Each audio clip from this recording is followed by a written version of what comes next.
بسم اللہ الرحمن الرحیم۔ حضرت ابن عباس رضی اللہ عنہ نے بیان کیا کہ ایک دن رسول اللہ صلی اللہ علیہ وسلم صفا پہاڑی پر چڑھے اور پکارا، یا صباحا، لوگو دوڑو۔ اس آواز پر قریش جمع ہو گئے اور پوچھا کیا بات ہے؟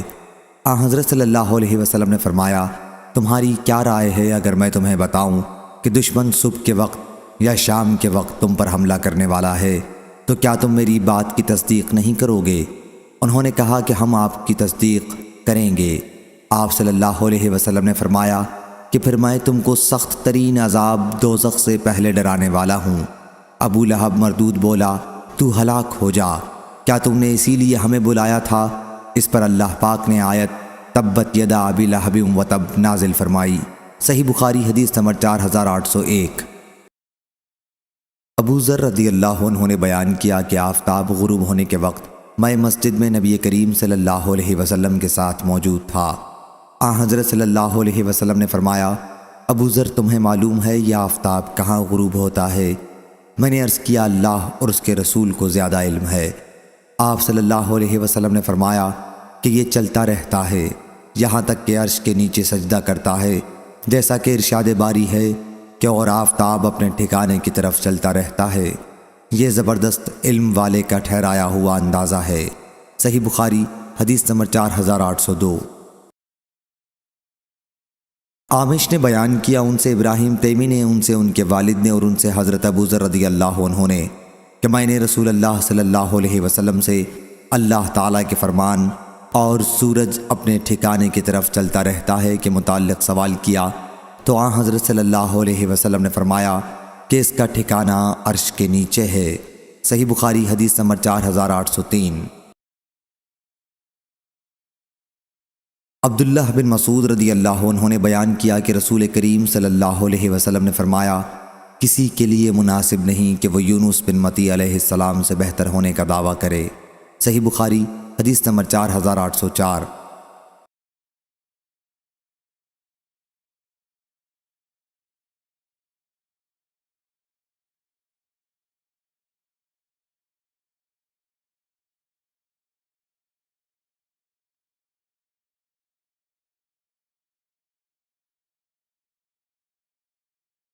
محمد بن فلیح نے بیان کیا، انہوں نے کہا مجھ سے میرے والد نے بیان کیا، ان سے بنی عامر بن لوئی کے ہلال بن علی نے، ان سے عطا بن یسار نے، اور ان سے حضرت ابو ہریرہ رضی اللہ عنہ نے کہ رسول اللہ صلی اللہ علیہ وسلم نے فرمایا، جو شخص یہ دعویٰ کرے کہ میں یونس بن متی علیہ السلام سے بہتر ہوں وہ جھوٹا ہے۔ صحیح بخاری حدیث نمبر 4805۔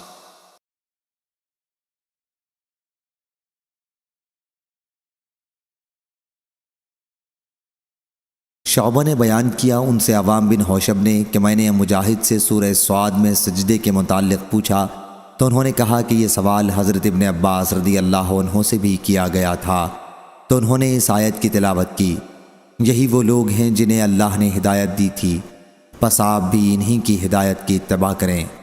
اور ابن عباس رضی اللہ عنہ اس میں سجدہ کیا کرتے تھے۔ صحیح بخاری حدیث نمبر 4806۔ عوام بن حوشب نے بیان کیا کہ میں نے مجاہد سے سورہ صاد میں سجدے کے متعلق پوچھا تو انہوں نے کہا کہ میں نے حضرت ابن عباس رضی اللہ عنہ سے پوچھا تھا کہ اس صورت میں آیت سجدہ کے لیے دلیل کیا ہے؟ انہوں نے کہا کہ کیا تم سورہ انعام میں یہ نہیں پڑھتے کہ اور ان کی نسل سے داؤد اور سلیمان ہیں، یہی وہ لوگ ہیں جنہیں اللہ تعالیٰ نے یہ ہدایت دی تھی، سو آپ بھی ان کی ہدایت کی اتباع کریں۔ داؤد علیہ السلام بھی ان میں سے تھے جن کی اتباع کا حضور صلی اللہ علیہ وسلم کو حکم تھا، چونکہ داؤد علیہ السلام کے سجدے کا اس میں ذکر ہے، اس لیے حضرت صلی اللہ علیہ وسلم نے بھی اس موقع پر سجدہ کیا۔ اعجاب کا معنی عجیب القط، قط کہتے ہیں کاغذ کے ٹکڑے پرچے کو، یہاں نیکیوں کا پرچہ مراد ہے یا حساب کا پرچہ۔ اور مجاہد نے کہا فعزہ کے معنی یہ ہے کہ وہ شرارت و سرکشی کرنے والے ہیں۔ الملۃ الاخری سے مراد قریش کا دین ہے، اختلاق سے مراد جھوٹ، الاسباب آسمان کے راستے دروازے مراد ہیں، جند ما ہنالک الآیہ سے قریش کے لوگ مراد ہیں، اولئک الاحزاب سے اگلی امتیں مراد ہیں جن پر اللہ کا عذاب اترا۔ فواق کا معنی پھرنا، لوٹنا، اجلنا قطنا میں قط سے عذاب مراد ہے۔ اتخذناہم سخریہ، ہم نے ان کو ٹھٹھے میں گھیر لیا تھا۔ اتراب جوڑ والے۔ اور ابن عباس رضی اللہ عنہ نے کہا، عید کے معنی عبادت کی قوت، الابصار اللہ کے کاموں کو غور سے دیکھنے والے، حب الخیر ان ذکر ربی میں ان من کے معنی میں ہے۔ تفق مسحا، گھوڑوں کے پاؤں اور عیال پر محبت سے ہاتھ پھیرنا شروع کیا، یا بقول بعض تلوار سے ان کو کاٹنے لگے۔ قولا وتفق مسحا بالسوق والاعناق ای یسمح اعراف الخیل واراقیبها حبالها۔ حاشیہ بخاری الاسواد کے معنی زنجیریں۔ صحیح بخاری حدیث نمبر 4807۔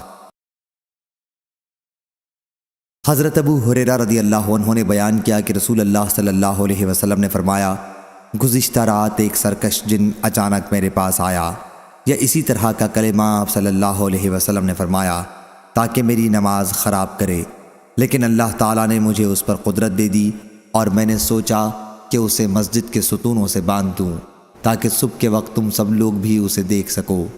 پھر مجھ کو اپنے بھائی سلیمان علیہ السلام کی دعا یاد آ گئی، کیا میرے رب مجھے ایسی سلطنت دے کہ میرے بعد کسی کو میسر نہ ہو۔ روح نے کہا کہ حضرت صلی اللہ علیہ وسلم نے اس جن کو ذلت کے ساتھ بھگا دیا۔ صحیح بخاری حدیث نمبر 4808۔ جریر نے بیان کیا، ان سے عامش نے، ان سے ابو الضحیٰ نے، ان سے مسروق نے کہ ہم عبداللہ بن مسعود رضی اللہ عنہ کی خدمت میں حاضر ہوئے۔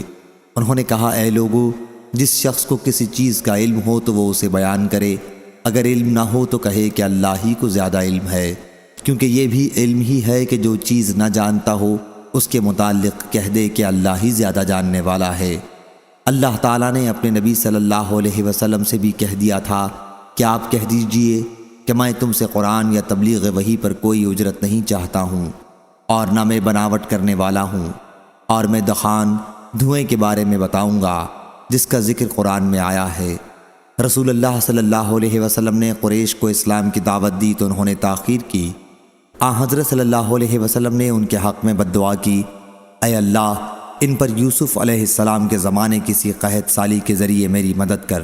چنانچہ قحط پڑا اور اتنا زبردست کہ ہر چیز ختم ہو گئی، اور لوگ مردار اور چمڑے کھانے پر مجبور ہو گئے۔ بھوک کی شدت کی وجہ سے یہ حال تھا کہ آسمان کی طرف دھواں ہی دھواں نظر آتا۔ اس کے بارے میں اللہ تعالیٰ نے فرمایا کہ پس انتظار کرو اس دن کا جب آسمان کھلا ہوا دھواں لائے گا جو لوگوں پر چھا جائے گا، یہ دردناک عذاب ہے۔ بیان کیا کہ پھر قریش دعا کرنے لگے کہ اے ہمارے رب، اس عذاب کو ہم سے ہٹا لے تو ہم ایمان لائیں گے، لیکن وہ نصیحت سننے والے کہاں؟ ان کے پاس تو رسول صاف معجزات و دلائل کے ساتھ آ چکا، اور وہ اس سے منہ موڑ چکے ہیں اور کہہ چکے ہیں کہ اسے تو سکھایا جا رہا ہے، یہ مجنون ہے۔ بے شک ہم تھوڑے دنوں کے لیے ان سے عذاب ہٹا لیں گے، یقیناً تم پھر کفر ہی کی طرف لوٹ جاؤ گے۔ کیا قیامت میں بھی عذاب ہٹایا جائے گا؟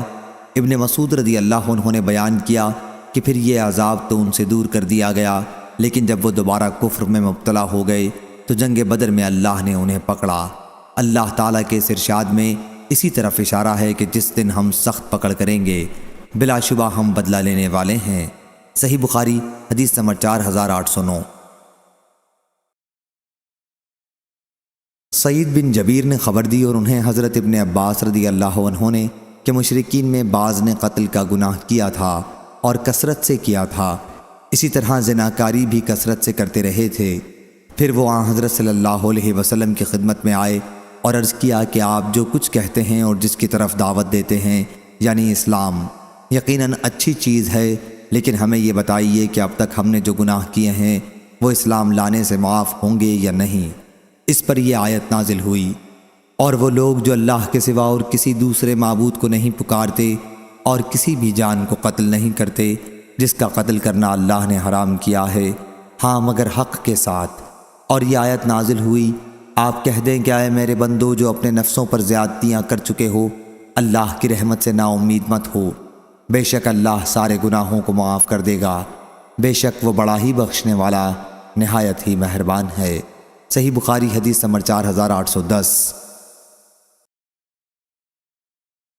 شیبان بن عبد الرحمن نے بیان کیا، ان سے منصور نے، ان سے ابراہیم نخعی نے، ان سے عبیدہ سلمانی نے اور ان سے حضرت عبداللہ بن مسعود رضی اللہ عنہ نے کہ علماء یہود میں سے ایک شخص رسول کریم صلی اللہ علیہ وسلم کے پاس آیا اور کہا کہ اے محمد صلی اللہ علیہ وسلم، ہم تورات میں پاتے ہیں کہ اللہ تعالیٰ آسمانوں کو ایک انگلی پر رکھ لے گا، اس طرح زمین کو ایک انگلی پر، درختوں کو ایک انگلی پر، پانی اور مٹی ایک انگلی پر، اور تمام مخلوقات کو ایک انگلی پر، پھر فرمائے گا کہ میں ہی بادشاہ ہوں۔ حضرت صلی اللہ علیہ وسلم اس پر ہنس دیے اور آپ کے سامنے کے دانت دکھائی دینے لگے۔ آپ کا یہ ہنسنا اس یہودی عالم کی تصدیق میں تھا۔ پھر آپ نے اس آیت کی تلاوت کی، اور ان لوگوں نے اللہ کی عظمت نہ کی جیسی عظمت کرنا چاہیے تھی، اور حال یہ ہے کہ ساری زمین اس کی مٹھی میں ہوگی قیامت کے دن، اور آسمان اس کے داہنے ہاتھ میں لپٹے ہوں گے۔ وہ ان لوگوں کے شرک سے بالکل پاک اور بلندر ہے۔ صحیح بخاری حدیث نمبر 4811۔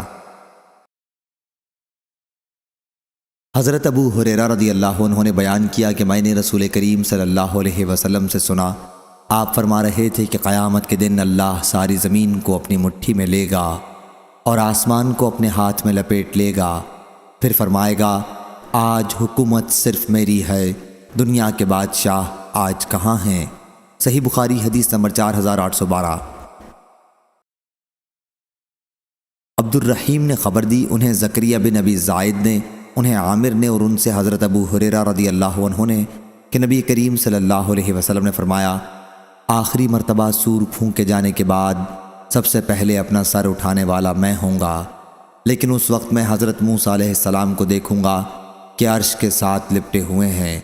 اب مجھے نہیں معلوم کہ وہ پہلے ہی اسی طرح تھے یا دوسرے سور کے بعد مجھ سے پہلے اٹھ کر عرش الہی کو تھام لیں گے۔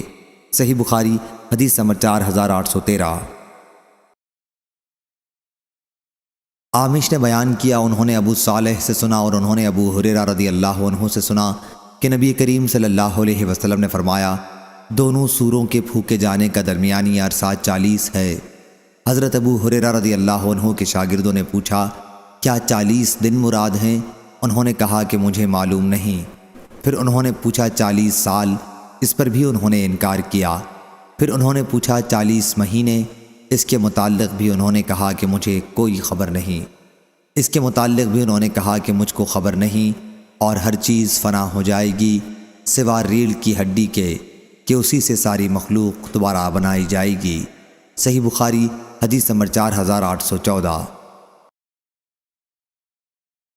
عروہ بن زبیر نے بیان کیا، آپ نے بیان کیا کہ میں نے عبداللہ بن عمرو بن العاص رضی اللہ عنہ سے پوچھا کہ رسول اللہ صلی اللہ علیہ وسلم کے ساتھ سب سے زیادہ سخت معاملہ مشرکین نے کیا کیا تھا؟ حضرت عبداللہ رضی اللہ عنہ نے بیان کیا کہ حضرت کعبے کے قریب نماز پڑھ رہے تھے کہ عقبہ بن ابی معیط آیا، اس نے آپ کا شانہ مبارک پکڑ کر آپ کی گردن میں اپنا کپڑا لپیٹ دیا اور اس کپڑے سے آپ کا گلا بڑی سختی کے ساتھ گھونٹنے لگا۔ اتنے میں حضرت ابو بکر صدیق رضی اللہ عنہ بھی آ گئے اور انہوں نے اس بدبخت کا مونڈھا پکڑ کر اسے حضرت صلی اللہ علیہ وسلم سے جدا کیا اور کہا کہ کیا تم ایک ایسے شخص کو قتل کر دینا چاہتے ہو جو کہتا ہے کہ میرا رب اللہ ہے اور وہ تمہارے رب کے پاس سے اپنی سچائی کے لیے روشن دلائل بھی ساتھ لایا ہے؟ صحیح بخاری حدیث نمبر 4815۔ یزید بن زرعی نے بیان کیا، ان سے روح بن قاسم نے، ان سے منصور نے، ان سے مجاہد نے، ان سے ابو معمر نے، اور ان سے حضرت ابن مسعود رضی اللہ عنہ نے آیت اور تم اس بات سے اپنے کو چھپا نہیں سکتے تھے کہ تمہارے کان گواہی دیں گے کے متعلق کہا کہ قریش کے 2 آدمی اور بیوی کی طرف سے ان کے قبیلہ ثقیف کا کوئی رشتہ دار یا ثقیف کے 2 افراد تھے، اور بیوی کی طرف قریش کا کوئی رشتہ دار یہ خانہ کعبہ کے پاس بیٹھے ہوئے تھے۔ ان میں سے بعض نے کہا کہ کیا تمہارا خیال ہے کہ اللہ تعالی ہماری باتیں سنتا ہوگا؟ ایک نے کہا کہ بعض باتیں سنتا ہے، دوسرے نے کہا کہ اگر بعض باتیں سن سکتا ہے تو سب سنتا ہوگا۔ اس پر یہ آیت نازل ہوئی، اور تم اس بات سے اپنے کو چھپا ہی نہیں سکتے کہ تمہارے خلاف تمہارے کان اور تمہاری آنکھیں گواہی دیں گے، آخر آیت تک۔ صحیح بخاری حدیث نمبر 4816۔ عبداللہ رضی اللہ عنہ نے بیان کیا کہ خانہ کعبہ کے پاس 2 قریشی اور 1 ثقفی یا 1 قریشی اور 2 ثقفی مرد بیٹھے ہوئے تھے۔ ان کے پیٹ بہت موٹے تھے لیکن عقل سے کورے۔ ایک نے ان میں سے کہا، تمہارا کیا خیال ہے کیا اللہ ہماری باتوں کو سن رہا ہے؟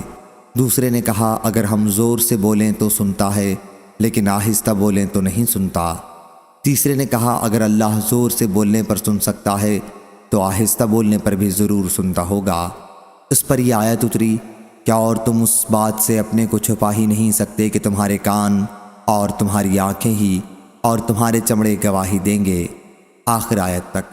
سفیان ہم سے یہ حدیث بیان کرتے تھے اور کہا کہ ہم سے منصور نے یا ابن نجیح نے یا حمید نے، ان میں سے کسی ایک نے یا کسی دو نے یہ حدیث بیان کی۔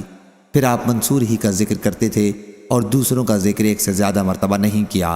صحیح بخاری حدیث نمبر 4817۔ عبد الملک بن میسرہ نے بیان کیا کہ میں نے طاؤس سے سنا کہ حضرت ابن عباس رضی اللہ عنہ سے اللہ تعالیٰ کے ارشاد سوائے رشتہ داری کی محبت کے متعلق پوچھا گیا تو سعید بن جبیر نے فرمایا کہ آل محمد صلی اللہ علیہ وسلم کی قرابت داری مراد ہے۔ حضرت ابن عباس رضی اللہ عنہ نے اس پر کہا کہ تم نے جلد بازی کی، قریش کی کوئی شاخ ایسی نہیں جس میں حضرت صلی اللہ علیہ وسلم کی قرابت داری نہ ہو۔ حضرت صلی اللہ علیہ وسلم نے ان سے فرمایا کہ تم سے صرف یہ چاہتا ہوں کہ تم اس قرابت داری کی وجہ سے صلہ رحمی کا معاملہ کرو جو میرے اور تمہارے درمیان میں موجود ہے۔ صحیح بخاری حدیث نمبر 4818۔ سفیان بن عینہ نے بیان کیا، ان سے عمرو نے، ان سے عطا نے، ان سے صفوان بن یعلا نے اور ان سے ان کے والد نے کہ میں نے رسول کریم صلی اللہ علیہ وسلم کو منبر پر یہ آیت پڑھتے سنا، اور یہ لوگ پکاریں گے کہ اے مالک تمہارا پروردگار ہمارا کام ہی تمام کر دے۔ اور قتادہ نے کہا مثلاً للآخرین یعنی پچھلوں کے لیے نصیحت، دوسروں نے کہا مقرنین کا معنی قابو میں رکھنے والے۔ عرب لوگ کہتے ہیں فلانا فلانے کا مقرن ہے، یعنی اس پر اختیار رکھتا ہے، اس کو قابو میں لایا ہے۔ اقواب وہ کوزے جن میں ٹونٹی نہ ہو بلکہ منہ کھلا ہوا ہو جہاں سے آدمی چاہے پیے۔ ان کان للرحمن ولد کا معنی یہ ہے کہ اس کی کوئی اولاد نہیں ہے۔ اس صورت میں ان نافیہ ہے، عابدین سے عانفین مراد ہے، یعنی سب سے پہلے میں اس سے عار کرتا ہوں۔ اس میں دو لغت ہیں، عابد و عبد، اور حضرت عبداللہ بن مسعود رضی اللہ عنہ نے اس کو وقال الرسول یا رب پڑھا ہے۔ اول العابدین کے معنی سب سے پہلا انکار کرنے والا، یعنی اگر خدا کی اولاد ثابت کرتے ہو تو میں اس کا سب سے پہلا انکاری ہوں۔ اس صورت میں عابدین بابی عبد یا عبد سے آئے گا۔ اور قتادہ نے کہا فی الکتاب کا معنی یہ ہے کہ مجموعی کتاب اور اصل کتاب یعنی لوح محفوظ میں۔ صحیح بخاری حدیث نمبر 4819۔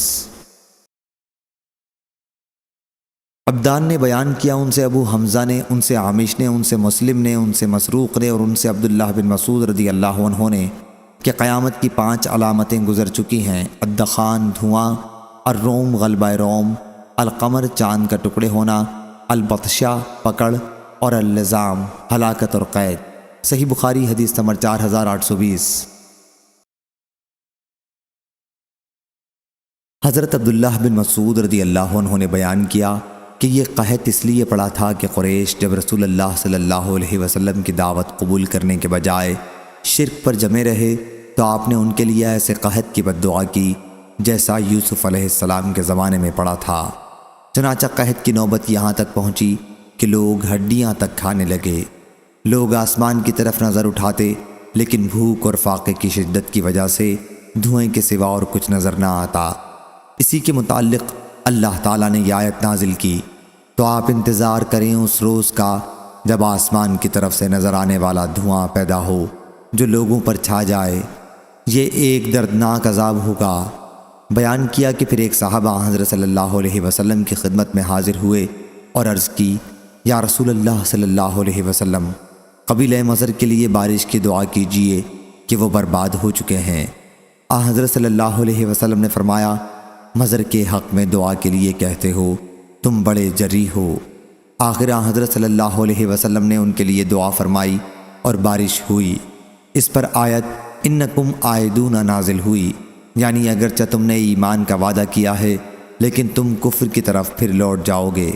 چنانچہ جب پھر ان میں خوشحالی ہوئی تو شرک کی طرف لوٹ گئے اور اپنے ایمان کے وعدے کو بھلا دیا، جس پر اللہ تعالیٰ نے یہ آیت نازل کی، جس روز ہم بڑی سخت پکڑ پکڑیں گے اس روز ہم پورا بدلہ لے لیں گے۔ بیان کیا اس آیت سے مراد بدر کی لڑائی ہے۔ صحیح بخاری حدیث نمبر 4821۔ مسروق نے بیان کیا کہ میں عبداللہ بن مسعود رضی اللہ عنہ کی خدمت میں حاضر ہوا۔ انہوں نے کہا کہ یہ بھی علم ہی ہے کہ تمہیں اگر کوئی بات معلوم نہیں ہے تو اس کے متعلق یوں کہہ دو کہ اللہ ہی زیادہ جاننے والا ہے۔ اللہ تعالیٰ نے اپنے نبی صلی اللہ علیہ وسلم سے فرمایا کہ آپ اپنی قوم سے کہہ دیں کہ میں تم سے کسی اجرت کا طالب نہیں ہوں اور نہ میں بناوٹی باتیں کرتا ہوں۔ جب قریش حضور اکرم صلی اللہ علیہ وسلم کو تکلیف پہنچانے اور آپ صلی اللہ علیہ وسلم کے ساتھ معاندانہ روش میں برابر بڑھتے رہے تو آپ صلی اللہ علیہ وسلم نے ان کے لیے بد دعا کی کہ اے اللہ ان کے خلاف میری مدد ایسے قحط کے ذریعے کر جیسا کہ یوسف علیہ السلام کے زمانے میں پڑا تھا۔ چنانچہ قحط پڑا اور بھوک کی شدت کا یہ حال ہوا کہ لوگ ہڈیاں اور مردار کھانے لگ گئے۔ لوگ آسمان کی طرف دیکھتے تھے لیکن فاقے کی وجہ سے دھوئیں کے سوا اور کچھ نظر نہ آتا۔ آخر انہوں نے کہا کہ اے ہمارے پروردگار ہم سے اس عذاب کو دور کر، ہم ضرور ایمان لے آئیں گے۔ لیکن اللہ تعالیٰ نے ان سے کہہ دیا تھا کہ اگر ہم نے یہ عذاب دور کر دیا تو پھر بھی تم اپنی پہلی حالت پر لوٹ آؤ گے۔ حضرت صلی اللہ علیہ وسلم نے ان کے حق میں دعا کی اور یہ عذاب ان سے ہٹ گیا، لیکن وہ پھر بھی کفر و شرک پر ہی جمے رہے۔ اس کا بدلہ اللہ تعالیٰ نے بدر کی لڑائی میں لیا۔ یہی واقعہ آیت یوم تاتی السماء بدخان مبین آخر تک میں بیان ہوا ہے۔ صحیح بخاری حدیث نمبر 4822۔ مسروق نے بیان کیا کہ میں عبداللہ بن مسعود رضی اللہ عنہ کی خدمت میں حاضر ہوا۔ انہوں نے فرمایا کہ جب نبی کریم صلی اللہ علیہ وسلم نے قریش کو اسلام کی دعوت دی تو انہوں نے آپ کو جھٹلایا اور آپ کے ساتھ سرکشی کی۔ حضرت صلی اللہ علیہ وسلم نے ان کے لیے بد دعا کی کہ اے اللہ میری ان کے خلاف یوسف علیہ السلام جیسے قحط کے ذریعے مدد فرما۔ چنانچہ قحط پڑا اور ہر چیز ختم ہو گئی۔ لوگ مردار کھانے لگے۔ کوئی شخص کھڑا ہو کر آسمان کی طرف دیکھتا تو بھوک اور فاقے کی وجہ سے آسمان اور اس کے درمیان دھواں ہی دھواں نظر آتا۔ پھر آپ نے اس آیت کی تلاوت شروع کی تو آپ انتظار کریں اس روز کا جب آسمان کی طرف سے نظر آنے والا ایک دھواں پیدا ہو جو لوگوں پر چھا جائے۔ یہ ایک دردناک عذاب ہوگا۔ بے شک ہم چندے اس عذاب کو ہٹا لیں گے اور تم بھی اپنی پہلی حالت پر لوٹ آؤ گے۔ عبداللہ بن مسعود رضی اللہ عنہ نے فرمایا کیا قیامت کے عذاب سے بھی وہ بچ سکیں گے؟ فرمایا کہ سخت پکڑ بدر کی لڑائی میں ہوئی تھی۔ صحیح بخاری حدیث نمبر 4823۔ حضرت عبداللہ بن مسعود رضی اللہ عنہ نے کہا کہ اللہ تعالیٰ نے محمد صلی اللہ علیہ وسلم کو مبعوث کیا اور آپ نے فرمایا کہہ دو کہ میں تم سے کسی اجر کا طالب نہیں ہوں اور نہ میں بناوٹی باتیں کرنے والوں میں سے ہوں۔ پھر جب آپ نے دیکھا کہ قریش اناد سے باز نہیں آتے تو آپ صلی اللہ علیہ وسلم نے ان کے لیے بد دعا کی کہ اے اللہ ان کے خلاف میری مدد ایسے قحط سے کر جیسا کہ یوسف علیہ السلام کے زمانے میں پڑا تھا۔ قحط پڑا اور ہر چیز ختم ہو گئی۔ لوگ ہڈیوں اور چمڑے کھانے پر مجبور ہو گئے۔ سلیمان اور منصور راویان حدیث میں سے ایک نے بیان کیا کہ وہ چمڑے اور مردار کھانے پر مجبور ہو گئے اور زمین سے دھواں سا نکلنے لگا۔ آخر ابو سفیان آئے اور کہا کہ اے محمد صلی اللہ علیہ وسلم آپ کی قوم ہلاک ہو چکی، اللہ سے دعا کیجئے کہ ان سے قحط کو دور کر دے۔ حضرت صلی اللہ علیہ وسلم نے دعا فرمائی اور قحط ختم ہو گیا، لیکن اس کے بعد وہ پھر کفر کی طرف لوٹ گئے۔ منصور کی روایت میں ہے کہ پھر آپ نے یہ آیت پڑھی تو آپ اس روز کا انتظار کریں جب آسمان کی طرف ایک نظر آنے والا دھواں پیدا ہو آئدون تک۔ کیا آخرت کا عذاب بھی ان سے دور ہو سکے گا؟ دھواں اور سخت پکڑ اور ہلاکت گزر چکے۔ بعض نے چاند اور بعض نے غلبہ روم کا بھی ذکر کیا ہے کہ یہ بھی گزر چکا ہے۔ صحیح بخاری حدیث نمبر 4824۔ وکیع نے بیان کیا ان سے عامش نے، ان سے مسلم نے، ان سے مسروق نے اور ان سے عبداللہ رضی اللہ عنہ نے بیان کیا کہ 5 قرآن مجید کی پیشین گوئیاں گزر چکی ہیں۔ لزام، بدر کی لڑائی کی ہلاکت، الروم، غلبہ روم، البطشہ، سخت پکڑ، القمر، چاند کے ٹکڑے ہونا اور الدخان، دھواں، شدت فاقہ کی وجہ سے۔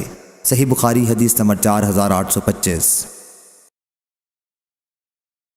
ابو ہریرہ رضی اللہ عنہ نے بیان کیا کہ رسول اللہ صلی اللہ علیہ وسلم نے فرمایا، اللہ تعالیٰ فرماتا ہے کہ ابن آدم مجھے تکلیف پہنچاتا ہے، وہ زمانے کو گالی دیتا ہے حالانکہ میں ہی زمانہ ہوں، میرے ہی ہاتھ میں سب کچھ ہے، میں رات اور دن کو عدلتا بدلتا رہتا ہوں۔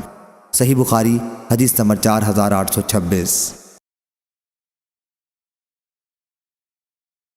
یوسف بن ماہک نے بیان کیا کہ مروان کو حضرت معاویہ رضی اللہ عنہ نے حجاز کا امیر گورنر بنایا تھا۔ اس نے ایک موقع پر خطبہ دیا اور خطبے میں یزید بن معاویہ کا بار بار ذکر کیا تاکہ اس کے والد حضرت معاویہ رضی اللہ عنہ کے بعد اس سے لوگ بیعت کریں۔ اس پر عبد الرحمن بن ابی بکر رضی اللہ عنہ نے اعتراضاً کچھ فرمایا۔ مروان نے کہا، اسے پکڑ لو۔ عبد الرحمن اپنی بہن حضرت عائشہ رضی اللہ عنہ کے گھر میں چلے گئے تو وہ لوگ پکڑ نہیں سکے۔ اس پر مروان بولا کہ اسی شخص کے بارے میں قرآن کی آیت نازل ہوئی تھی کہ اور جس شخص نے اپنے ماں باپ سے کہا کہ تف ہے تم پر، کیا تم مجھے خبر دیتے ہو؟ اس پر عائشہ رضی اللہ عنہ نے کہا کہ ہمارے آل ابی بکر کے بارے میں اللہ تعالیٰ نے کوئی آیت نازل نہیں کی، بلکہ تہمت سے میری برأت ضرور نازل کی تھی۔ صحیح بخاری حدیث نمبر 4827۔ ابو نضر نے بیان کیا، ان سے سلیمان بن یسار نے اور ان سے نبی کریم صلی اللہ علیہ وسلم کی زوجہ مطہرہ حضرت عائشہ رضی اللہ عنہا نے بیان کیا کہ میں نے نبی کریم صلی اللہ علیہ وسلم کو کبھی اس طرح ہنستے نہیں دیکھا کہ آپ کے حلق کا کوا نظر آ جائے، بلکہ آپ تبسم فرمایا کرتے تھے۔ بیان کیا کہ جب بھی آپ بادل یا ہوا دیکھتے تو گھبراہٹ اور اللہ کا خوف آپ کے چہرے مبارک سے پہچان لیا جاتا۔ صحیح بخاری حدیث نمبر 4828۔ ام المومنین حضرت عائشہ صدیقہ رضی اللہ عنہا نے حضرت صلی اللہ علیہ وسلم سے عرض کیا کہ یا رسول اللہ صلی اللہ علیہ وسلم، جب لوگ بادل دیکھتے ہیں تو خوش ہوتے ہیں کہ اس سے بارش برسے گی، لیکن اس کے برخلاف آپ کو میں دیکھتی ہوں کہ جب آپ بادل دیکھتے ہیں تو ناگواری کا اثر آپ کے چہرے پر نمایاں ہو جاتا ہے۔ آپ صلی اللہ علیہ وسلم نے فرمایا، اے عائشہ، کیا ضمانت ہے کہ اس میں عذاب نہ ہو؟ ایک قوم عاد پر ہوا کا عذاب آیا تھا، انہوں نے جب عذاب دیکھا تو بولے کہ یہ تو بادل ہے جو ہم پر برسے گا۔ صحیح بخاری حدیث نمبر 4829۔ حضرت ابو ہریرہ رضی اللہ عنہ نے بیان کیا کہ نبی کریم صلی اللہ علیہ وسلم نے فرمایا، اللہ تعالیٰ نے مخلوق پیدا کی، جب وہ اس کی پیدائش سے فارغ ہوا تو رحم نے کھڑے ہو کر رحم کرنے والے اللہ کے دامن میں پناہ لی۔ اللہ تعالیٰ نے اس سے فرمایا کہ تجھے یہ پسند نہیں کہ جو تجھ کو جوڑے میں بھی اسے جوڑوں، اور جو تجھے توڑے میں بھی اسے توڑوں۔ رحم نے عرض کیا، ہاں میرے رب۔ اللہ تعالیٰ نے فرمایا، پھر ایسا ہی ہوگا۔ حضرت ابو ہریرہ رضی اللہ عنہ نے کہا کہ اگر تمہارا جی چاہے تو یہ آیت پڑھ لو، اگر تم کنارہ کش رہو تو آیا تم کو یہ احتمال بھی ہے کہ تم لوگ دین میں فساد مچا دو گے اور آپس میں قطع تعلق کر لو گے۔ صحیح بخاری حدیث نمبر 4830۔ ابو الحباب سعید بن یسار نے بیان کیا اور ان سے حضرت ابو ہریرہ رضی اللہ عنہ نے سابقہ حدیث کی طرح۔ پھر ابو ہریرہ رضی اللہ عنہ نے بیان کیا کہ رسول اللہ صلی اللہ علیہ وسلم نے فرمایا کہ اگر تمہارا جی چاہے تو آیت اگر تم کنارہ کش رہو پڑھ لو۔ صحیح بخاری حدیث نمبر 4831۔ معاویہ بن ابی مزرد نے خبر دی سابقہ کی حدیث کی طرح، اور یہ کہ ابو ہریرہ رضی اللہ عنہ نے بیان کیا رسول اللہ صلی اللہ علیہ وسلم نے فرمایا، اگر تمہارا جی چاہے تو آیت اگر تم کنارہ کش رہو پڑھ لو۔ صحیح بخاری حدیث نمبر 4832۔ عبداللہ بن مسلمہ نے بیان کیا، ان سے امام مالک نے، ان سے زید بن اسلم نے، ان سے ان کے والد نے کہ رسول اللہ صلی اللہ علیہ وسلم ایک سفر میں جا رہے تھے۔ حضرت عمر رضی اللہ عنہ بھی آپ کے ساتھ تھے۔ رات کا وقت تھا۔ حضرت عمر بن خطاب رضی اللہ عنہ نے سوال کیا، لیکن حضور اکرم صلی اللہ علیہ وسلم نے کوئی جواب نہیں دیا۔ پھر انہوں نے سوال کیا اور اس مرتبہ بھی آپ صلی اللہ علیہ وسلم نے جواب نہیں دیا۔ تیسری مرتبہ بھی انہوں نے سوال کیا، لیکن آپ صلی اللہ علیہ وسلم نے جواب نہیں دیا۔ اس پر حضرت عمر رضی اللہ عنہ نے کہا، عمر کی ماں اسے روئے۔ حضرت صلی اللہ علیہ وسلم سے تم نے 3 مرتبہ سوال میں اصرار کیا، لیکن حضرت صلی اللہ علیہ وسلم نے تمہیں کسی مرتبہ جواب نہیں دیا۔ حضرت عمر رضی اللہ عنہ نے بیان کیا کہ پھر میں نے اپنے اونٹ کو حرکت دی اور لوگوں سے آگے بڑھ گیا۔ مجھے خوف تھا کہ کہیں میرے بارے میں قرآن مجید کی آیت نہ نازل ہو۔ ابھی تھوڑی ہی دیر ہوئی تھی کہ ایک پکارنے والے کی آواز میں نے سنی جو مجھے ہی پکار رہا تھا۔ میں نے کہا کہ مجھے تو خوف تھا ہی کہ میرے بارے میں کوئی آیت نہ نازل ہو جائے۔ میں حضرت صلی اللہ علیہ وسلم کی خدمت میں حاضر ہوا اور سلام کیا۔ حضرت صلی اللہ علیہ وسلم نے فرمایا کہ مجھ پر آج رات ایک سورت نازل ہوئی ہے جو مجھے اس ساری کائنات سے زیادہ عزیز ہے جس پر سورج طلوع ہوتا ہے۔ پھر آپ صلی اللہ علیہ وسلم نے سورہ فتح کی تلاوت فرمائی۔ صحیح بخاری حدیث نمبر 4833۔ شعبہ نے بیان کیا، انہوں نے قتادہ سے سنا اور ان سے حضرت انس رضی اللہ عنہ نے بیان کیا کہ سورہ فتح صلح حدیبیہ کے بارے میں نازل ہوئی تھی۔ صحیح بخاری حدیث نمبر 4834۔ حضرت عبداللہ ابن مغفل رضی اللہ عنہ نے بیان کیا کہ رسول اللہ صلی اللہ علیہ وسلم نے فتح مکہ کے دن سورہ فتح خوب خوش الحانی سے پڑھی۔ معاویہ بن قرہ نے کہا کہ اگر میں چاہوں کہ تمہارے سامنے حضرت صلی اللہ علیہ وسلم کی اس موقع پر طرز قرأت کی نقل کروں تو کر سکتا ہوں۔ صحیح بخاری حدیث نمبر 4835۔ زیاد نے بیان کیا اور انہوں نے مغیرہ بن شعبہ رضی اللہ عنہ سے سنا کہ رسول اللہ صلی اللہ علیہ وسلم نماز میں رات بھر کھڑے رہے یہاں تک کہ آپ کے دونوں پاؤں سوج گئے۔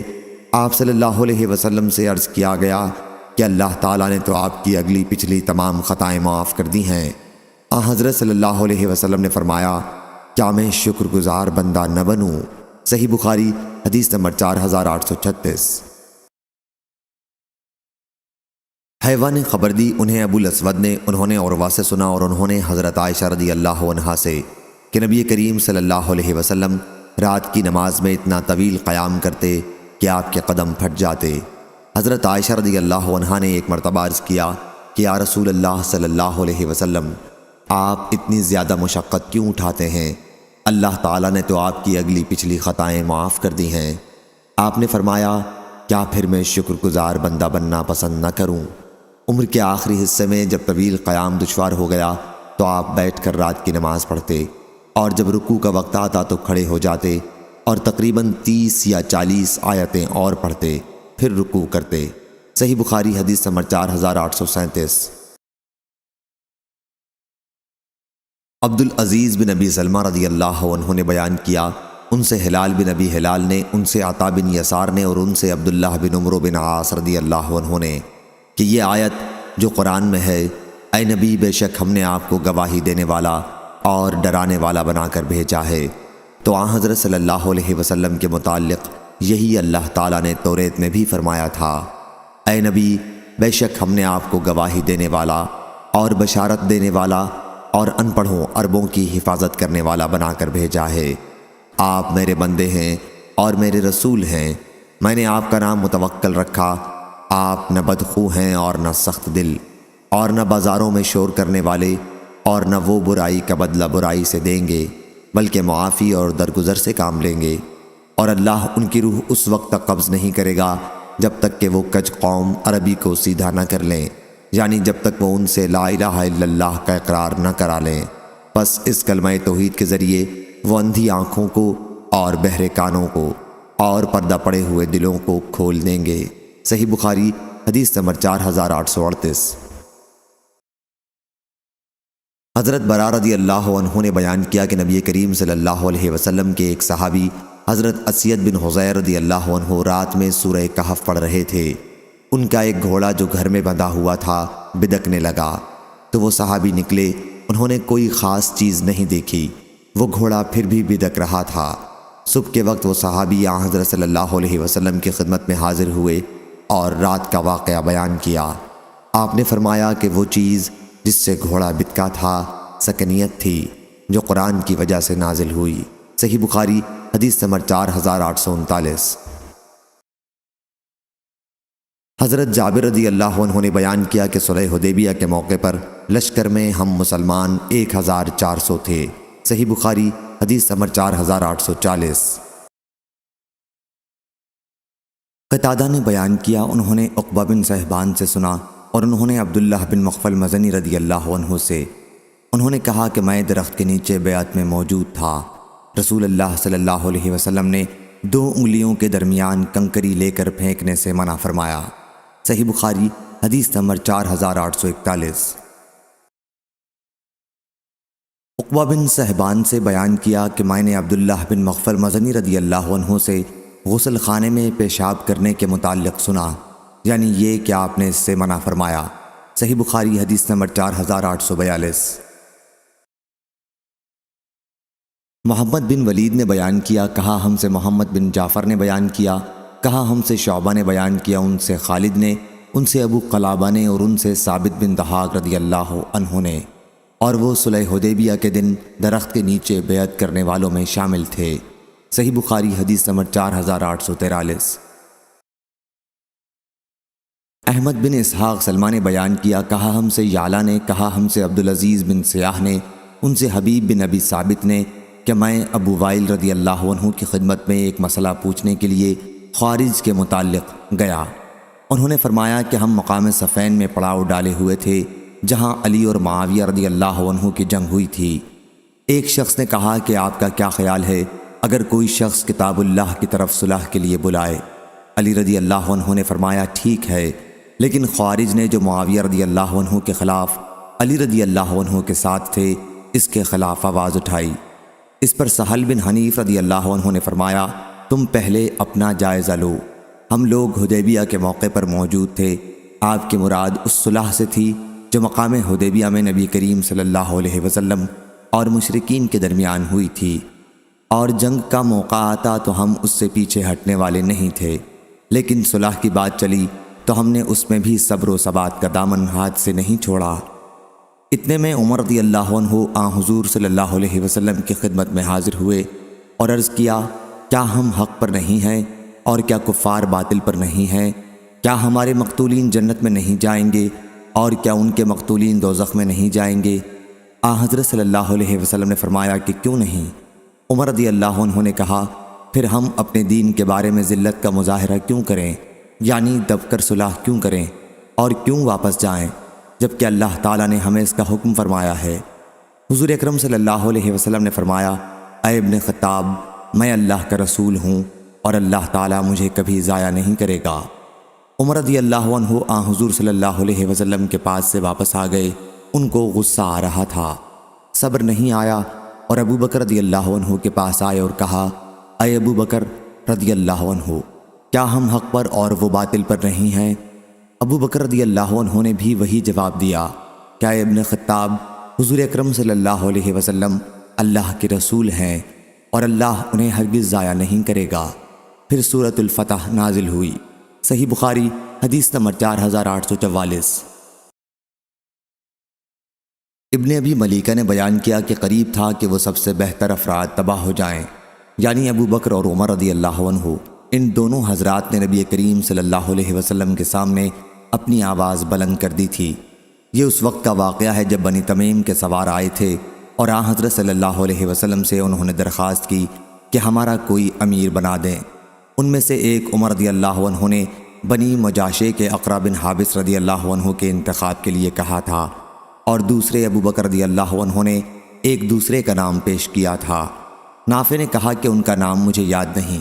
اس پر حضرت ابو بکر رضی اللہ عنہ نے حضرت عمر رضی اللہ عنہ سے کہا آپ کا ارادہ مجھ سے اختلاف کرنا ہی ہے۔ حضرت عمر رضی اللہ عنہ نے کہا کہ میرا ارادہ آپ سے اختلاف کرنا نہیں ہے۔ اس پر ان دونوں کی آواز بلند ہو گئی۔ پھر اللہ تعالیٰ نے یہ آیت اتاری، اے ایمان والو، اپنی آواز کو نبی کی آواز سے بلند نہ کیا کرو۔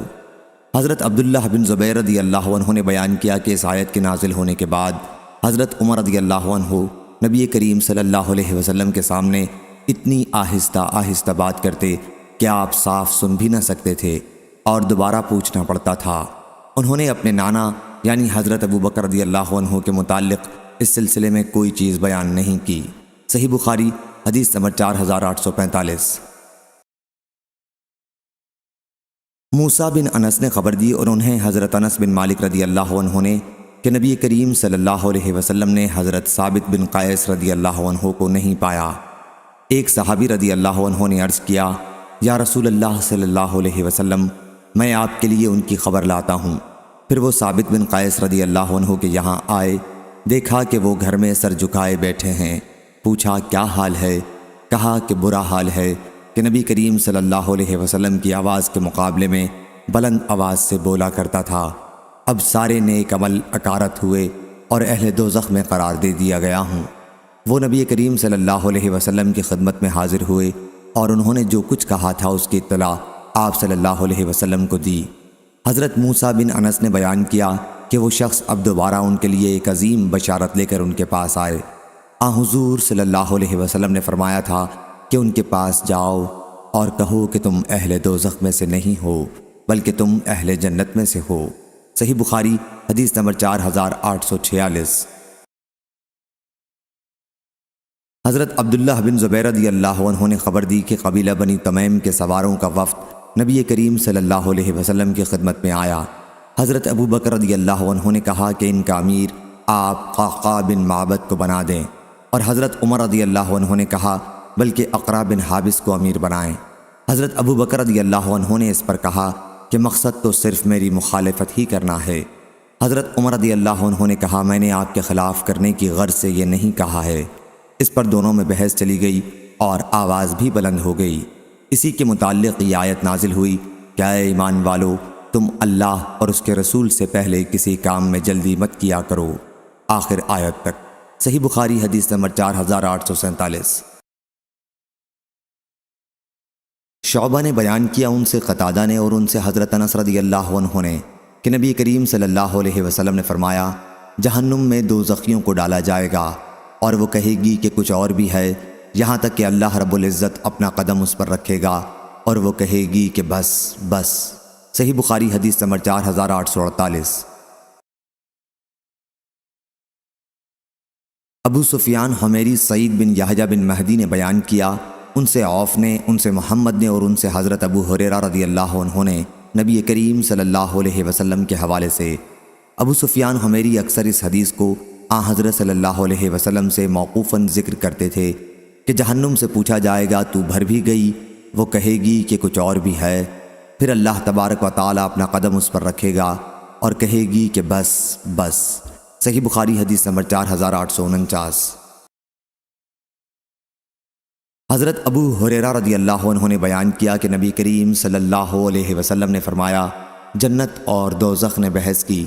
دوزخ نے کہا میں متکبروں اور ظالموں کے لیے خاص کی گئی ہوں۔ جنت نے کہا مجھے کیا ہوا کہ میرے اندر صرف کمزور اور کم رتبے والے لوگ داخل ہوں گے۔ اللہ تعالیٰ نے اس پر جنت سے کہا کہ تو میری رحمت ہے، تیرے ذریعے میں اپنے بندوں میں جس پر چاہوں رحم کروں، اور دوزخ سے کہا کہ تو عذاب ہے، تیرے ذریعے میں اپنے بندوں میں سے جسے چاہوں عذاب دوں۔ جنت اور دوزخ دونوں بھریں گی۔ دوزخ تو اس وقت تک نہیں بھرے گی جب تک اللہ رب العزت اپنا قدم اس پر نہیں رکھ دے گا۔ اس وقت وہ بولے گی کہ بس بس بس، اور اس وقت بھر جائے گی اور اس کا بعض حصہ بعض دوسرے حصے پر چڑھ جائے گا، اور اللہ تعالیٰ اپنے بندوں میں کسی پر بھی ظلم نہیں کرے گا، اور جنت کے لیے اللہ تعالیٰ ایک مخلوق پیدا کرے گا۔ صحیح بخاری حدیث نمبر 4850۔ حضرت جریر بن عبداللہ رضی اللہ عنہ نے بیان کیا کہ ہم ایک رات نبی کریم صلی اللہ علیہ وسلم کے ساتھ بیٹھے ہوئے تھے۔ 14ویں رات تھی۔ حضرت صلی اللہ علیہ وسلم نے چاند کی طرف دیکھا اور پھر فرمایا کہ یقیناً تم اپنے رب کو اسی طرح دیکھو گے جس طرح اس چاند کو دیکھ رہے ہو۔ اس کی رویت میں تم دھکم پیل نہیں کرو گے بلکہ بڑے اطمینان سے ایک دوسرے کو دھکا دیے بغیر دیکھو گے۔ اس لیے اگر تمہارے لیے ممکن ہو تو سورج نکلنے اور ڈوبنے سے پہلے نماز نہ چھوڑو۔ پھر آپ نے آیت اور اپنے رب کی حمد و تسبیح کرتے رہیے آفتاب نکلنے سے پہلے اور چھپنے سے پہلے کی تلاوت کی۔ صحیح بخاری حدیث نمبر 4851۔ مجاہد نے بیان کیا کہ حضرت ابن عباس رضی اللہ عنہ نے انہیں تمام نمازوں کے بعد تسبیح پڑھنے کا حکم دیا تھا۔ آپ کا مقصد اللہ تعالیٰ کا ارشاد و ادبار السجود کی تشریح کرنا تھا۔ صحیح بخاری حدیث نمبر 4852۔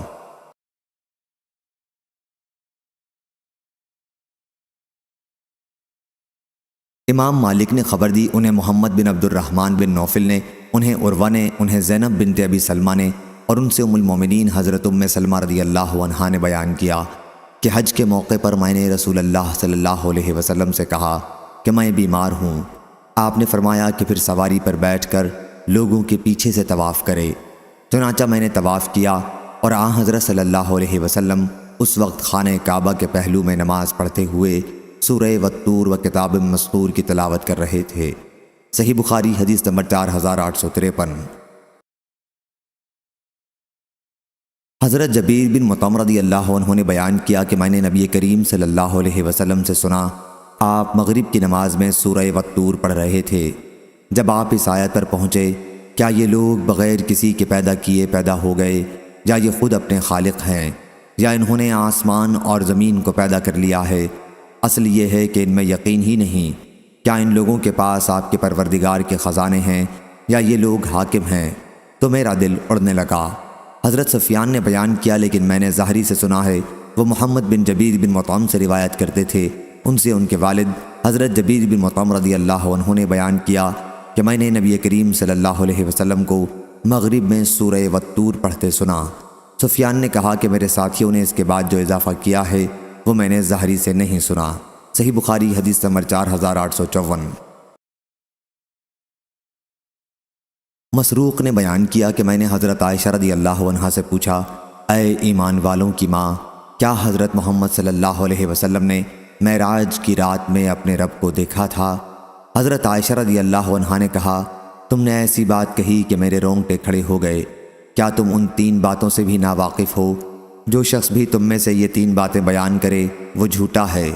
جو شخص یہ کہتا ہو کہ حضرت محمد صلی اللہ علیہ وسلم نے شب معراج میں اپنے رب کو دیکھا تھا وہ جھوٹا ہے۔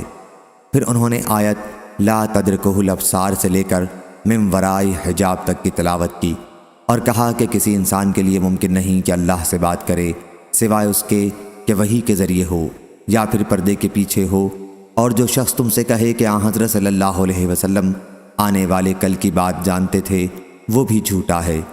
اس کے لیے انہوں نے آیت وما تدری نفسی ما اکتسب غدا، یعنی اور کوئی شخص نہیں جانتا کہ کل کیا کرے گا کی تلاوت فرمائی۔ اور جو شخص تم میں سے کہے کہ حضرت صلی اللہ علیہ وسلم نے تبلیغ دین میں کوئی بات چھپائی تھی وہ بھی جھوٹا ہے۔ پھر انہوں نے یہ آیت تلاوت کی، یا ایھا الرسول بلغ ما انزل الیک من ربک، یعنی اے رسول پہنچا دیجئے وہ سب کچھ جو آپ کے رب کی طرف سے آپ پر اتارا گیا ہے۔ ہاں حضرت صلی اللہ علیہ وسلم نے حضرت جبریل علیہ السلام کو ان کی اصل صورت میں 2 مرتبہ دیکھا تھا۔ صحیح بخاری حدیث نمبر 4855۔ سلیمان شیبانی نے بیان کیا، کہا کہ میں نے زر بن حبیش سے سنا اور انہوں نے حضرت عبداللہ بن مسعود رضی اللہ عنہ سے آیت فکانہ قاب قوسین او ادنا، یعنی صرف 2 کمانوں کا فاصلہ رہ گیا تھا بلکہ اور بھی کم۔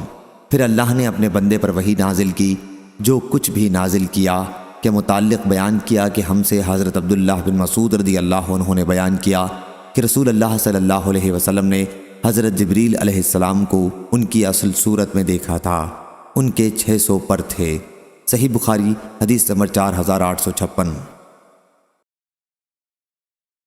سلیمان شیبانی نے بیان کیا کہ میں نے زر بن حبیش سے اس آیت کے بارے میں پوچھا، فکانہ قاب قوسین، یعنی 102 کمانوں کا فاصلہ رہ گیا بلکہ اور بھی کم۔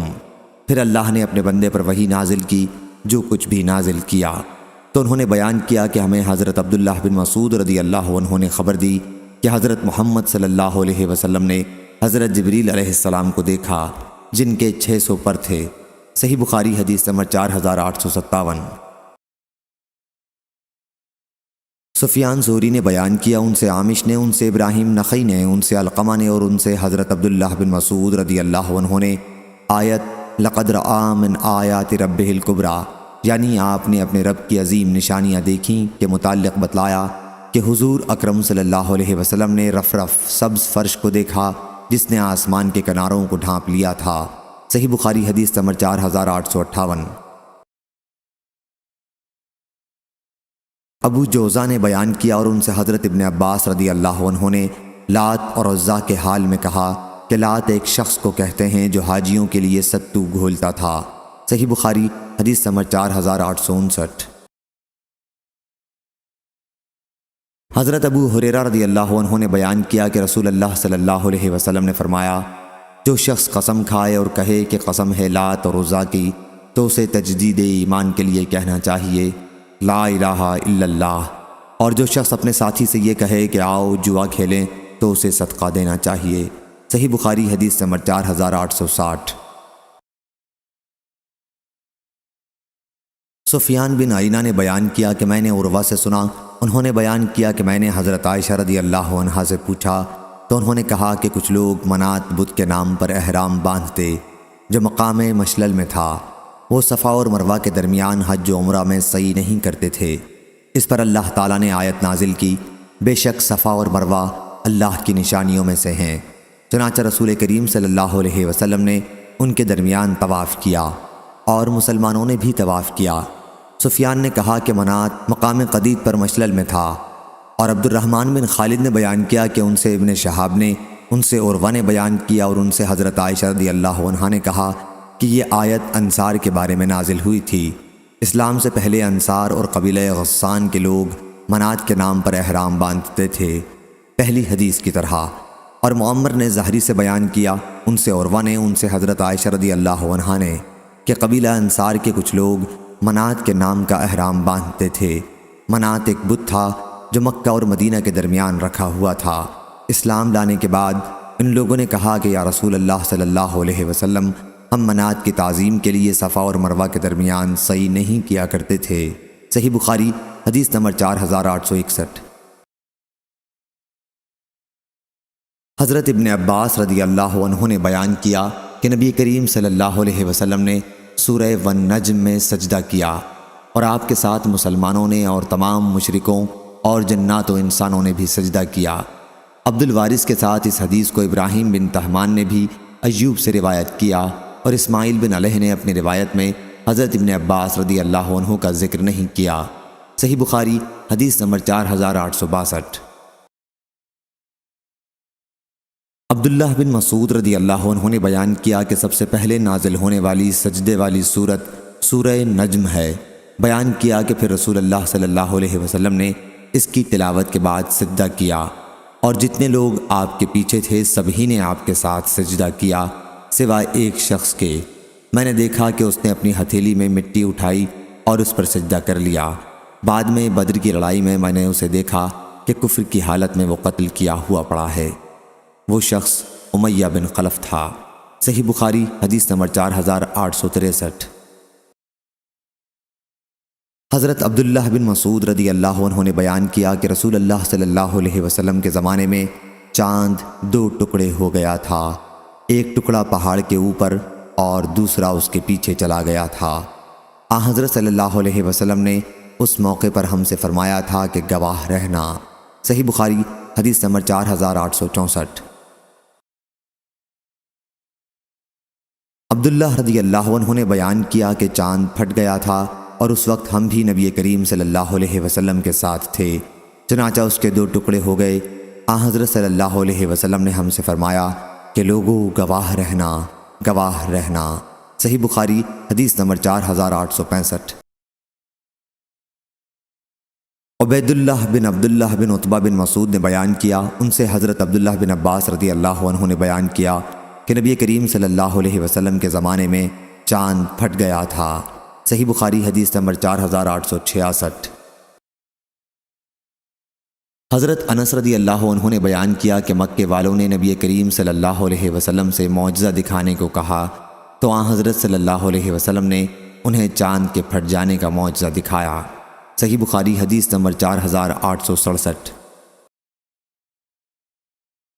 حضرت انس رضی اللہ عنہ نے بیان کیا کہ چاند 2 ٹکڑوں میں پھٹ گیا تھا۔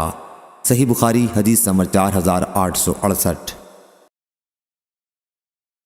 عبداللہ بن مسعود رضی اللہ عنہ نے بیان کیا کہ نبی کریم صلی اللہ علیہ وسلم فحل میں مدکر پڑھا کرتے تھے۔ صحیح بخاری حدیث نمبر 4869۔ سعید قطان نے بیان کیا، ان سے شعبہ نے، ان سے ابو اسحاق نے، ان سے اسود نے، اور ان سے حضرت عبداللہ بن مسعود رضی اللہ عنہ نے کہ نبی کریم فحل میں مدکر پڑھا کرتے تھے، سو ہے کوئی نصیحت کرنے والا۔ صحیح بخاری حدیث نمبر 4870۔ زہیر نے بیان کیا ان سے ابو اسحاق نے انہوں نے ایک شخص کو اسود سے پوچھتے سنا کہ سورہ قمر میں آیت فحل میں مدکر ہے یا مذکر؟ انہوں نے کہا کہ میں نے حضرت ابن مسعود رضی اللہ عنہ سے سنا، وہ فحل میں مدکر پڑھا کرتے تھے۔ انہوں نے کہا کہ میں نے نبی کریم صلی اللہ علیہ وسلم کو بھی فحل میں مدکر پڑھتے سنا ہے، دال محملہ سے۔ صحیح بخاری حدیث نمبر 4871۔ عثمان نے خبر دی، انہیں شعبہ نے، انہیں ابو اسحاق نے، انہیں اسود نے اور انہیں حضرت ابن مسعود رضی اللہ عنہ نے کہ نبی کریم صلی اللہ علیہ وسلم نے فحل میں مدکر پڑھا، الآیت دال محملہ سے۔ صحیح بخاری حدیث نمبر 4872۔ شعبہ نے بیان کیا ان سے ابو اسحاق نے، ان سے اسود نے اور ان سے حضرت عبداللہ بن مسعود رضی اللہ عنہ نے کہ رسول اللہ صلی اللہ علیہ وسلم فحل میں مدکر دال محملہ سے پڑھا تھا۔ صحیح بخاری حدیث نمبر 4873۔ وکی نے بیان کیا ان سے اسرائیل نے، ان سے ابو اسحاق نے، ان سے اسود بن یزید نے اور ان سے حضرت عبداللہ بن مسعود رضی اللہ عنہ نے کہ میں نے نبی کریم صلی اللہ علیہ وسلم کے سامنے فحل میں مذکر پڑھا تو آپ نے فرمایا کہ فحل میں مدکر یعنی دال محملہ سے پڑھو۔ صحیح بخاری حدیث نمبر 4874۔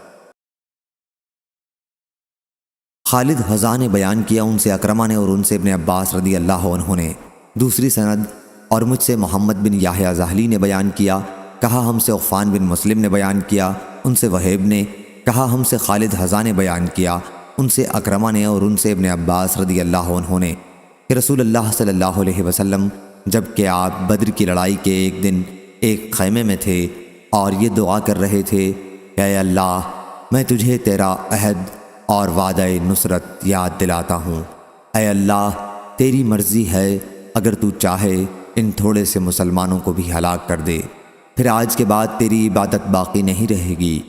پھر حضرت ابو بکر رضی اللہ عنہ نے حضرت صلی اللہ علیہ وسلم کا ہاتھ پکڑ لیا اور عرض کیا، بس یا رسول اللہ صلی اللہ علیہ وسلم، آپ نے اپنے رب سے بہت ہی الحاح و زاری سے دعا کر لی ہے۔ اس وقت حضور صلی اللہ علیہ وسلم زرہ پہنے ہوئے چل پھر رہے تھے اور آپ خیمے سے نکلے تو زبان مبارک پر یہ آیت تھی، سو ان قریب کافروں کی جماعت شکست کھائے گی اور یہ سب پیٹ پھیر کر بھاگیں گے۔ صحیح بخاری حدیث نمبر 4875۔ یوسف بن ماہک نے خبر دی، انہوں نے بیان کیا کہ میں حضرت عائشہ ام المومنین رضی اللہ عنہا کی خدمت میں حاضر تھا۔ آپ نے فرمایا کہ جس وقت آیت لیکن ان کا اصل وعدہ تو قیامت کے دن کا ہے اور قیامت بڑی سخت اور تلخ چیز ہے، حضرت محمد صلی اللہ علیہ وسلم پر مکے میں نازل ہوئی تو میں بچی تھی اور کھیلا کرتی تھی۔ صحیح بخاری حدیث نمبر 4876۔ خالد بن مہران حذا نے بیان کیا ان سے اکرمہ رضی اللہ عنہ نے اور ان سے حضرت ابن عباس رضی اللہ عنہ نے کہ رسول اللہ صلی اللہ علیہ وسلم جب کہ آپ بدر کی لڑائی کے موقع پر میدان میں ایک خیمے میں یہ دعا کر رہے تھے کہ اے اللہ میں تجھے تیرا عہد اور وعدہ نصرت یاد دلاتا ہوں، اے اللہ اگر تو چاہے کہ مسلمانوں کو فنا کر دے تو آج کے بعد پھر کبھی تیری عبادت نہیں کی جائے گی۔ اور اس پر حضرت ابو بکر رضی اللہ عنہ نے حضرت صلی اللہ علیہ وسلم کا ہاتھ پکڑ کر عرض کیا، بس یا رسول اللہ صلی اللہ علیہ وسلم، آپ اپنے رب سے خوب الحاح و زاری کے ساتھ دعا کر چکے ہیں۔ حضرت صلی اللہ علیہ وسلم اس وقت زرہ پہنے ہوئے تھے، آپ باہر تشریف لائے تو آپ کی زبان مبارک پر یہ آیت تھی، سَيُهْزَمُ الْجَمْعُ وَيُوَلُّونَ الدُّبُرَ بَلِ السَّاعَةُ مَوْعِدُهُمْ وَالسَّاعَةُ أَدْهَىٰ وَأَمَرُ، یعنی ان قریب کافروں کی یہ جماعت ہار جائے گی اور یہ سب پیٹ پھیر کر بھاگیں گے، لیکن ان کا اصل وعدہ تو قیامت کے دن کا ہے اور قیامت بڑی سخت اور بہت ہی کڑوی چیز ہے۔ صحیح بخاری حدیث نمبر 4877۔ ابو عمران جونی نے بیان کیا ان سے ابو بکر بن عبداللہ بن قیس نے اور ان سے ان کے والد عبداللہ بن قیس ابو موسیٰ اشعری رضی اللہ عنہ نے کہ رسول اللہ صلی اللہ علیہ وسلم نے فرمایا، جنت میں 2 باغ ہوں گے جن کے برتن اور تمام دوسری چیزیں چاندی کی ہوں گی، اور 2 دوسرے باغ ہوں گے جن کے برتن اور تمام دوسری چیزیں سونے کے ہوں گے، اور جنت عدن سے جنتیوں کے اپنے رب کے دیدار میں کوئی چیز سوائے کبریائی کی چادر کے جو اس کے منہ پر ہوگی حائل نہ ہوگی۔ صحیح بخاری حدیث نمبر 4878۔ ابو عمران جونی نے بیان کیا ان سے ابو بکر بن عبداللہ بن قیس نے اور ان سے ان کے والد نے کہ رسول اللہ صلی اللہ علیہ وسلم نے فرمایا، جنت میں کھوکھلے موتی کا خیمہ ہوگا، اس کی چوڑائی 60 میل ہوگی اور اس کے ہر کنارے پر مسلمان کی ایک بیوی ہوگی، ایک کنارے والی دوسرے کنارے والی کو نہ دیکھ سکے گی اور مومن ان کے پاس باری باری جائیں گے۔ صحیح بخاری حدیث نمبر 4879۔ اور 2 باغ ہوں گے جن کے برتن اور تمام دوسری چیزیں چاندی کی ہوں گی، اور ایسے بھی 2 باغ ہوں گے جن کے برتن اور تمام دوسری چیزیں سونے کی ہوں گی۔ جنت عدن والوں کو اللہ کے دیدار میں صرف ایک جلال کی چادر حائل ہوگی جو اس کے مبارک منہ پر پڑی ہوگی۔ صحیح بخاری حدیث نمبر 4880۔ حضرت ابو ہریرہ رضی اللہ عنہ نے بیان کیا، وہ کہتے تھے کہ انہوں نے رسول اللہ صلی اللہ علیہ وسلم سے سنا تھا کہ آن حضرت صلی اللہ علیہ وسلم نے فرمایا، جنت میں ایک درخت طویل ہوگا، اتنا بڑا کہ سوار اس کے سائے میں 100 سال تک چلے گا اور پھر بھی اس کا سایہ ختم نہ ہوگا۔ اگر تمہارا جی چاہے تو آیت وظلم ممدود کی قرأت کر لو۔ صحیح بخاری حدیث نمبر 4881۔ سعید بن جبیر نے بیان کیا کہ میں نے حضرت عبداللہ بن عباس رضی اللہ عنہ سے سورہ توبہ کے متعلق پوچھا تو انہوں نے کہا، یہ سورہ توبہ کی ہے یا فضیحت کرنے والی ہے؟ اس صورت میں برابر یہی اترتا رہا، بعض لوگ ایسے ہیں اور بعض لوگ ایسے ہیں، یہاں تک کہ لوگوں کو گمان ہوا یہ صورت کسی کا کچھ بھی نہیں چھوڑے گی بلکہ سب کے بھید کھول دے گی۔ بیان کیا کہ میں نے سورۃ الانفال کے متعلق پوچھا تو فرمایا کہ یہ جنگ بدر کے بارے میں نازل ہوئی تھی۔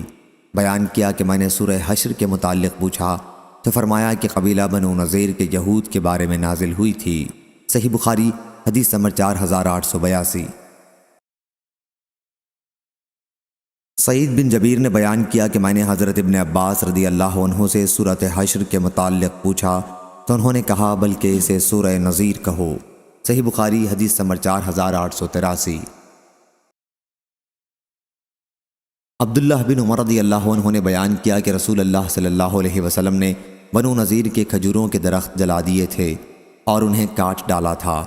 یہ درخت مقام بویرہ میں تھے۔ پھر اس کے متعلق اللہ تعالیٰ نے آیت نازل کی کہ جو کھجوروں کے درخت تم نے کاٹے یا انہیں ان کی جڑوں پر قائم رہنے دیا سو یہ دونوں اللہ ہی کے حکم کے موافق ہیں، اور تاکہ نافرمانوں کو ذلیل کرے۔ صحیح بخاری حدیث نمبر 4884۔ عمرو بن دینار نے بیان کیا ان سے زاہری نے، ان سے مالک بن اوس بن حدثان نے اور ان سے حضرت عمر رضی اللہ عنہ نے بیان کیا کہ بنی نذیر کے اموال کو اللہ تعالیٰ نے رسول اللہ صلی اللہ علیہ وسلم کو بغیر لڑائی کے دیا تھا۔ مسلمانوں نے اس کے لیے گھوڑے اور اونٹ نہیں دوڑائے۔ ان اموال کا خرچ کرنا خاص طور سے رسول اللہ صلی اللہ علیہ وسلم کے ہاتھ میں تھا، چنانچہ آپ اس میں سے ازواج مطہرات کا سالانہ خرچ دیتے تھے، اور جو باقی بچتا تھا اس سے سامان جنگ اور گھوڑوں کے لیے خرچ کرتے تھے تاکہ اللہ رب العزت کے راستے میں جہاد کے موقع پر کام آئے۔ صحیح بخاری حدیث نمبر 4885۔ عبداللہ بن مسعود رضی اللہ عنہ نے بیان کیا کہ اللہ تعالیٰ نے گودوانے والیوں اور گودنے والیوں پر لعنت بھیجی ہے، چہرے کے بال اکھاڑنے والیوں اور حسن کے لیے آگے کے دانتوں میں کشادگی کرنے والیوں پر لعنت بھیجی ہے کہ یہ اللہ کی پیدا کی ہوئی صورت میں تبدیلی کرتی ہیں۔ عبداللہ بن مسعود رضی اللہ عنہ کا یہ کلام قبیلہ بنی اسد کی ایک عورت کو معلوم ہوا جو ام یعقوب کے نام سے معروف تھی۔ وہ آئی اور کہا کہ مجھے معلوم ہوا ہے کہ آپ نے اس طرح کی عورتوں پر لعنت بھیجی ہے۔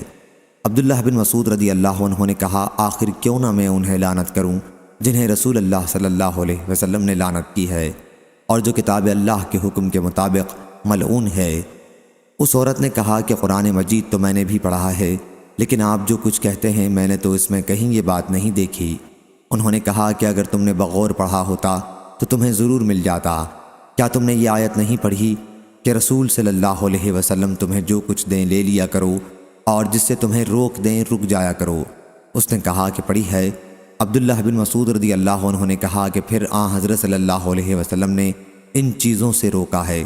اس پر عورت نے کہا کہ میرا خیال ہے کہ آپ کی بیوی بھی ایسا کرتی ہیں۔ انہوں نے کہا کہ اچھا جاؤ اور دیکھ لو۔ وہ عورت گئی اور اس نے دیکھا لیکن اس طرح کی ان کے یہاں کوئی معیوب چیز اسے نہیں ملی۔ پھر عبداللہ بن مسعود رضی اللہ عنہ نے کہا کہ اگر میری بیوی اسی طرح کرتی تو بھلا وہ میرے ساتھ رہ سکتی تھی؟ ہرگز نہیں۔ صحیح بخاری حدیث نمبر 4886۔ سفیان ثوری نے بیان کیا کہ میں نے عبد الرحمن بن عابس سے منصور بن معتمر کی حدیث کا ذکر کیا جو وہ ابراہیم سے بیان کرتے تھے کہ ان سے علقمہ نے اور ان سے حضرت عبداللہ بن مسعود رضی اللہ عنہ نے بیان کیا کہ رسول اللہ صلی اللہ علیہ وسلم نے سر کے قدرتی بالوں کے ساتھ مصنوعی بال لگانے والیوں پر لعنت بھیجی تھی۔ عبد الرحمن بن عابس نے کہا کہ میں نے بھی ام یعقوب نامی ایک عورت سے سنا تھا، وہ حضرت عبداللہ بن مسعود رضی اللہ عنہ سے منصور کی حدیث کے مثل بیان کرتی تھی۔ صحیح بخاری حدیث نمبر 4887۔ عمر بن میمون نے بیان کیا کہ حضرت عمر بن خطاب رضی اللہ عنہ نے زخمی ہونے کے بعد انتقال سے پہلے فرمایا تھا، میں اپنے بعد ہونے والے خلیفہ کو مہاجرین اولین کے بارے میں وصیت کرتا ہوں کہ وہ ان کا حق پہچانے، اور میں اپنے بعد میں ہونے والے خلیفہ کو انصار کے بارے میں وصیت کرتا ہوں جو دارالسلام اور ایمان میں نبی کریم صلی اللہ علیہ وسلم کی ہجرت سے پہلے ہی سے قرار پکڑے ہوئے ہیں، یہ کہ ان میں جو نیکوکار ہیں ان کی عزت کرے اور ان کے غلط کاروں سے درگزر کرے۔ صحیح بخاری حدیث نمبر 4888۔ حضرت ابو ہریرہ رضی اللہ عنہ نے بیان کیا کہ رسول اللہ صلی اللہ علیہ وسلم کی خدمت میں ایک صاحب خود حضرت ابو ہریرہ رضی اللہ عنہ حاضر ہوئے اور عرض کیا، یا رسول اللہ صلی اللہ علیہ وسلم، میں فاقے سے ہوں۔ حضرت صلی اللہ علیہ وسلم نے انہیں ازواج مطہرات کے پاس بھیجا کہ وہ آپ کی دعوت کریں، لیکن ان کے پاس کوئی چیز کھانے کی نہیں تھی۔ آپ صلی اللہ علیہ وسلم نے فرمایا، کیا کوئی شخص ایسا نہیں جو آج رات اس مہمان کی میزبانی کرے؟ اللہ اس پر رحم کرے گا۔ اس پر ایک انصاری صحابی ابو طلحہ رضی اللہ عنہ کھڑے ہوئے اور عرض کیا، یا رسول اللہ، یہ آج میرے مہمان ہیں۔ پھر وہ انہیں اپنے ساتھ لے گئے اور اپنی بیوی سے کہا کہ یہ رسول اللہ صلی اللہ علیہ وسلم کے مہمان ہیں، کوئی چیز ان سے بچا کے نہ رکھنا۔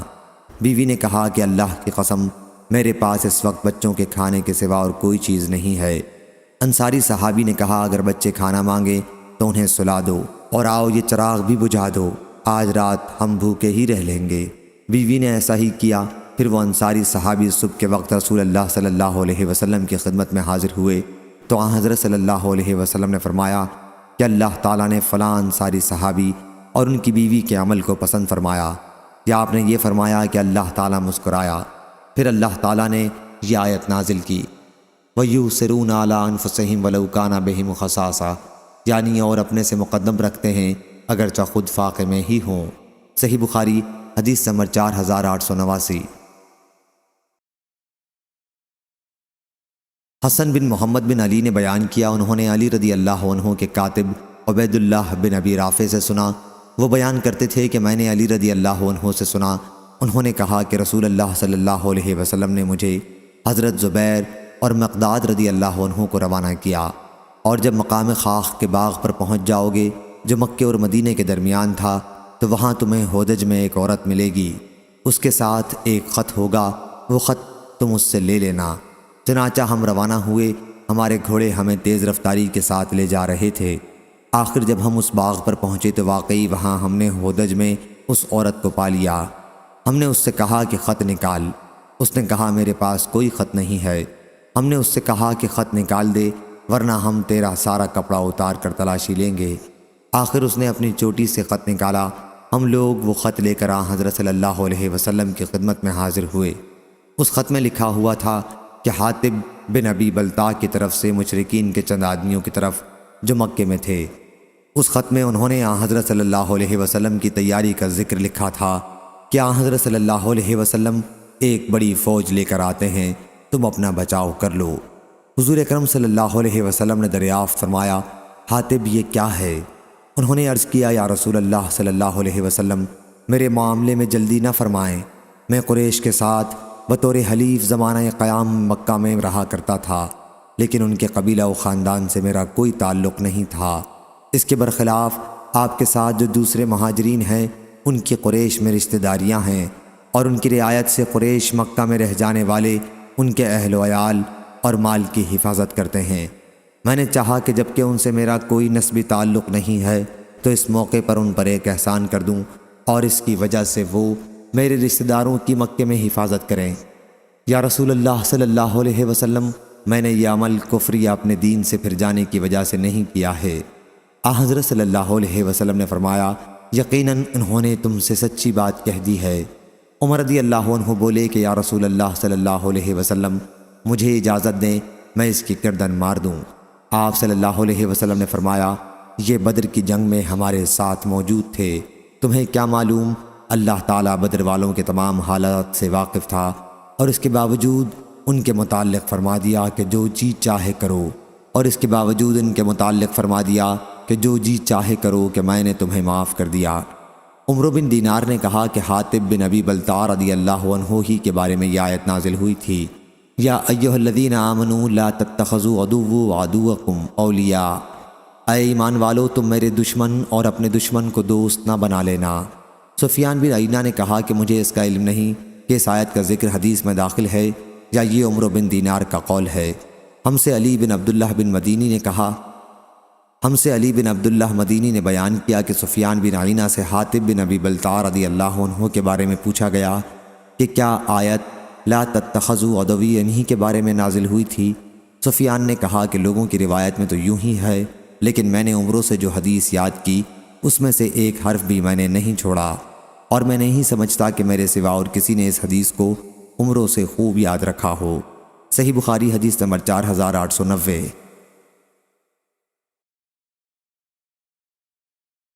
عروہ نے خبر دی اور انہیں نبی کریم صلی اللہ علیہ وسلم کے زوجہ مطہرہ حضرت عائشہ رضی اللہ عنہا نے خبر دی کہ رسول اللہ صلی اللہ علیہ وسلم اس آیت کے نزول ہونے کے بعد ان مومن عورتوں کا امتحان لیا کرتے تھے جو ہجرت کر کے مدینہ آتی تھیں۔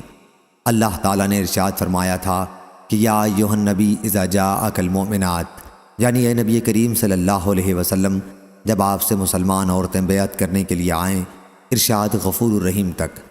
حضرت عروہ نے بیان کیا کہ حضرت عائشہ رضی اللہ عنہا نے کہا، چنانچہ جو عورت اس شرط آیت میں مذکور یعنی ایمان وغیرہ کا اقرار کر لیتی تو حضرت صلی اللہ علیہ وسلم اس سے زبانی طور پر فرماتے کہ میں نے تمہاری بیعت قبول کر لی، اور ہرگز نہیں، اللہ کی قسم، حضرت صلی اللہ علیہ وسلم کے ہاتھ نے کسی عورت کا ہاتھ بیعت لیتے وقت کبھی نہیں چھوا، صرف آپ ان سے زبانی بیعت لیتے تھے۔ کہ آیت میں مذکورہ باتوں پر قائم رہنا، اس روایت کی مطابق یونس، معمر اور عبد الرحمن بن اسحاق نے ظاہری سے کی، اور اسحاق بن راشد نے ظاہری سے بیان کیا کہ ان سے عروہ اور عمرہ بنت عبد الرحمن نے کہا۔ صحیح بخاری حدیث نمبر 4891۔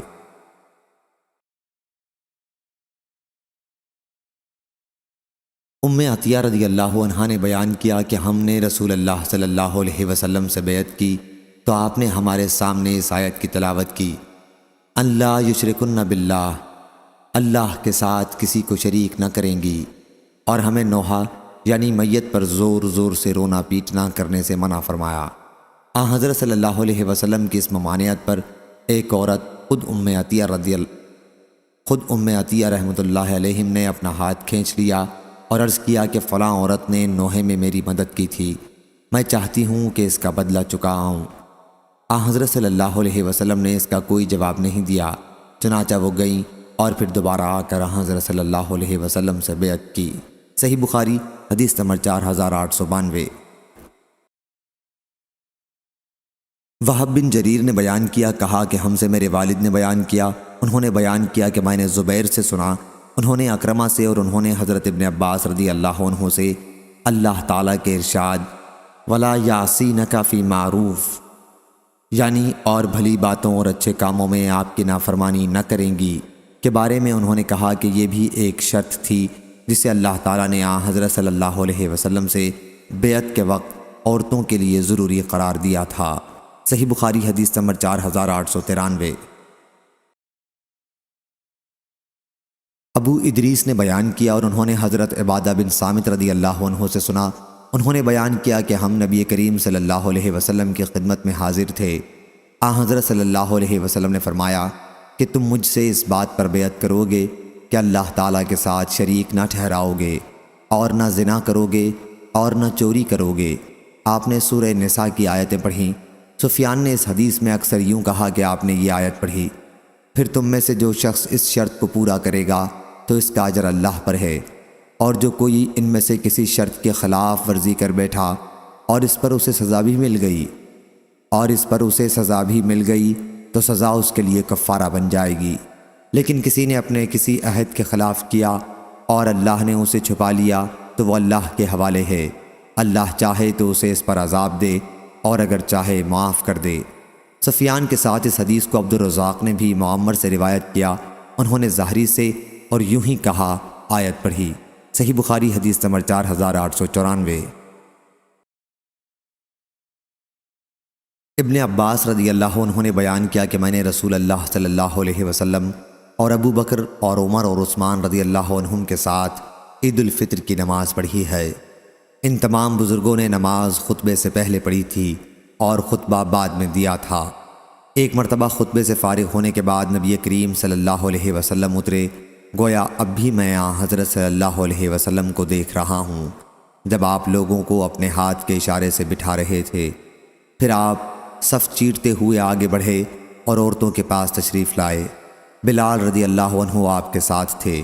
پھر آپ نے یہ آیت تلاوت کی، یا ایھا النبی اذا جاءک المؤمنات، یعنی اے نبی جب مومن عورتیں آپ کے پاس آئیں کیا آپ سے ان باتوں پر بیعت کریں کہ اللہ کے ساتھ نہ کسی کو شریک کریں گی اور نہ چوری کریں گی اور نہ بدکاری کریں گی اور نہ اپنے بچوں کو قتل کریں گی اور نہ بہتان لگائیں گی جسے اپنے ہاتھ اور پاؤں کے درمیان گھڑ لیں۔ آپ نے پوری آیت آخر تک پڑھی۔ جب آپ آیت پڑھ چکے تو فرمایا، تم ان شرائط پر قائم رہنے کا وعدہ کرتی ہو؟ ان میں سے ایک عورت نے جواب دیا، ہاں یا رسول اللہ صلی اللہ علیہ وسلم۔ ان کے سوا اور کسی عورت نے شرم کی وجہ سے کوئی بات نہیں کہی۔ حسن کو اس عورت کا نام معلوم نہیں تھا۔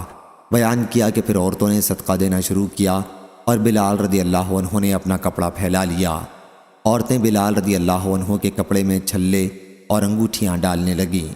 صحیح بخاری حدیث نمبر 4895۔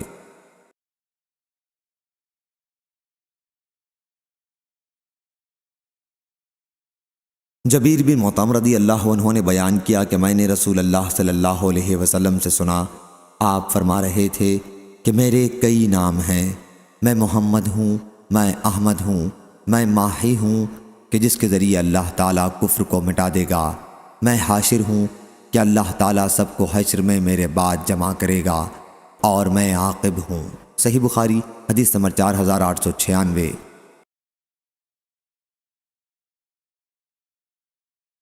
ابو ہریرہ رضی اللہ عنہ نے بیان کیا کہ ہم رسول اللہ صلی اللہ علیہ وسلم کے پاس بیٹھے ہوئے تھے کہ سورۃ الجمعہ کی یہ آیتیں نازل ہوئیں، وَآخَرِینَ مِنْهُمْ لَمَّا يَلْحَقُوا بِهِمْ، اور دوسروں کے لیے بھی جو ابھی ان میں شامل نہیں ہوئے ہیں، حضرت صلی اللہ علیہ وسلم ہادی اور معلم ہیں۔ بیان کیا، میں نے عرض کیا رسول اللہ صلی اللہ علیہ وسلم یہ دوسرے کون لوگ ہیں؟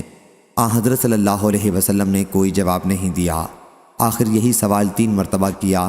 مجلس میں سلمان فارسی رضی اللہ عنہ بھی موجود تھے۔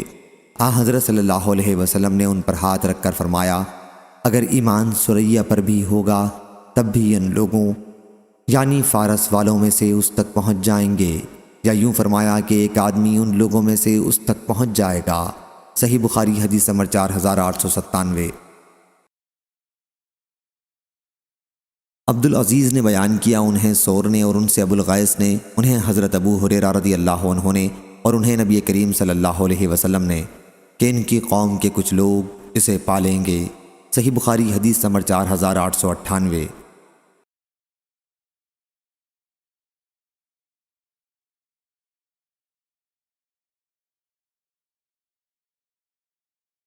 عبدالعزیز نے بیان کیا، انہیں سور نے اور ان سے ابو الغیث نے، انہیں حضرت ابو ہریرہ رضی اللہ عنہ نے، اور انہیں نبی کریم صلی اللہ علیہ وسلم نے،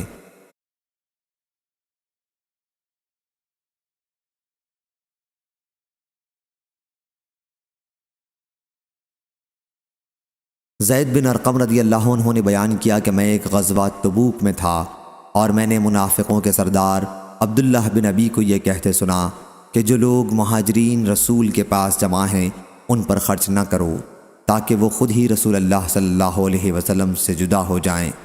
اس نے یہ بھی کہا اب اگر ہم مدینہ لوٹ کر جائیں گے تو عزت والا وہاں سے ذلت والوں کو نکال باہر کرے گا۔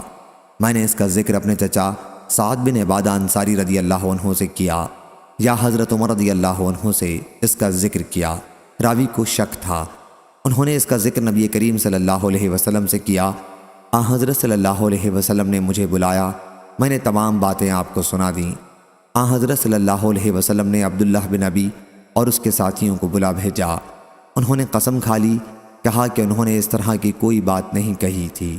اس پر حضرت صلی اللہ علیہ وسلم نے مجھ کو جھوٹا سمجھا اور عبداللہ کو سچا سمجھا۔ مجھے اس کا اتنا صدمہ ہوا کہ ایسا کبھی نہ ہوا تھا۔ پھر میں گھر میں بیٹھ رہا، میرے چچا نے کہا کہ میرا خیال نہیں تھا کہ حضرت صلی اللہ علیہ وسلم تمہاری تکذیب کریں گے اور تم پر ناراض ہوں گے۔ پھر اللہ تعالیٰ نے یہ صورت نازل کی، جب منافق آپ کے پاس آتے ہیں۔ اس کے بعد حضرت صلی اللہ علیہ وسلم نے مجھے بلوایا اور اس صورت کی تلاوت کی اور فرمایا کہ اے یزید، اللہ تعالیٰ نے تم کو سچا کر دیا ہے۔ صحیح بخاری حدیث نمبر 4900۔